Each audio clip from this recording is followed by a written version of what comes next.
financement et la France va verser sa contribution 2024. Alors il y a des nouveautés par rapport à la dernière fois où on s'est rencontrés ici, c'est la question de l'Iran. Le 13 avril, l'Iran a attaqué Israël suite au ciblage de sa mission consulaire et diplomatique à Bagdad. Cette mission diplomatique est considérée comme une partie du territoire national de l'État qui y est représenté et elle est protégée par les conventions de Vienne de 1961 et 1963. On peut constater qu'il n'y avait eu aucune réponse, aucune condamnation de la communauté internationale. Cette fois, l'attaque de l'Iran a entraîné des condamnations multiples et presque féroces. Pourtant, cette riposte, annoncée en amont, elle était inédite parce qu'elle frappait directement le territoire d'Israël. C'était donc une première. Jusqu'alors, ça avait été des escarmouches par rapport au Liban, au Hezbollah. Là, c'était directement 300 drones qui tiraient sur le territoire israélien. Mais elle n'avait pas pour but d'infliger des dégâts considérables ni des pertes humaines. C'était une réponse politique à l'attaque contre le consulat de Damas, où il y avait quand même eu 13 morts, dont des responsables militaires, on va dire, iraniens. En fait, il semble que l'Iran voulait revenir à la situation pré-attaque de son consulat, mais Israël a tiré à nouveau sur le territoire iranien, pas grand-chose, sur une base militaire, et ça n'a pas fait de dégâts non plus. Et alors que la tension internationale se focalise à nouveau donc, sur l'Iran, Iran-Israël, Israël cherche à profiter de la situation pour détourner l'attention de sa guerre génocidaire à Gaza et de ses crimes en Cisjordanie.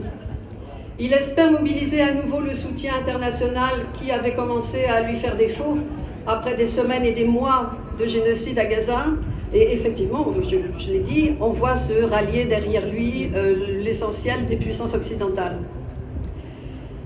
L'Union européenne, par exemple, a décidé mercredi d'imposer de nouvelles sanctions à l'Iran, notamment sur les producteurs de drones. Je vous parlais du Liban et du Hezbollah.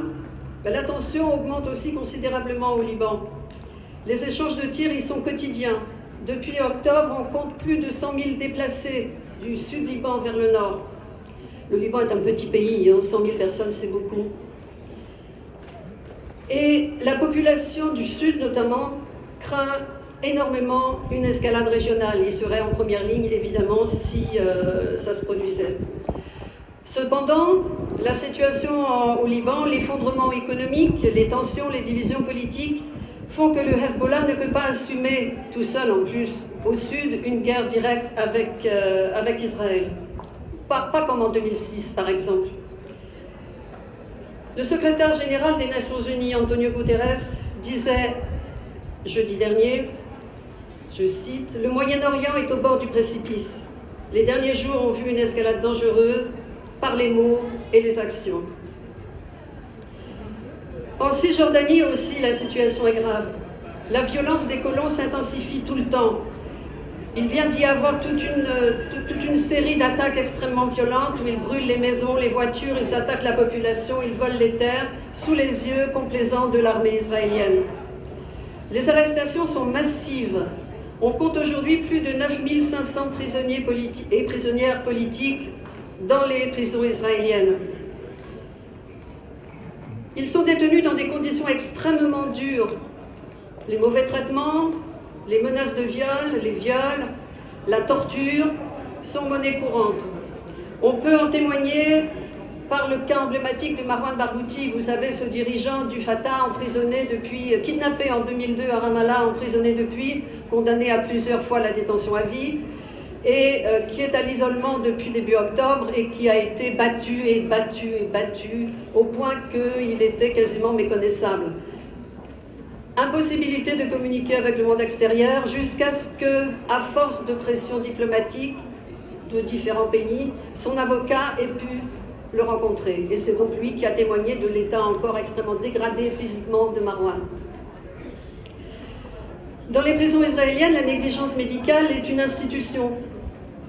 Et par exemple, vient de mourir un très vieux militant qui était condamné aussi à une très très lourde peine à vie, qui s'appelait Walid Abou Daka et qui est mort le 7 avril. Il avait un cancer pour lequel il n'a reçu aucun soin en prison. Amnesty International, entre autres, s'était battu pour le faire libérer et qu'il puisse mourir chez lui, près des siens. Ça a été systématiquement refusé par Israël et il est mort tout seul avec ses gardiens autour de lui et n'ayant jamais vu la Palestine libre. Depuis le 7 octobre, 15 prisonniers palestiniens ont été tués dans les prisons israéliennes et on en compte 251 depuis l'année 67. Alors devant cette catastrophe humaine politique, on peut se demander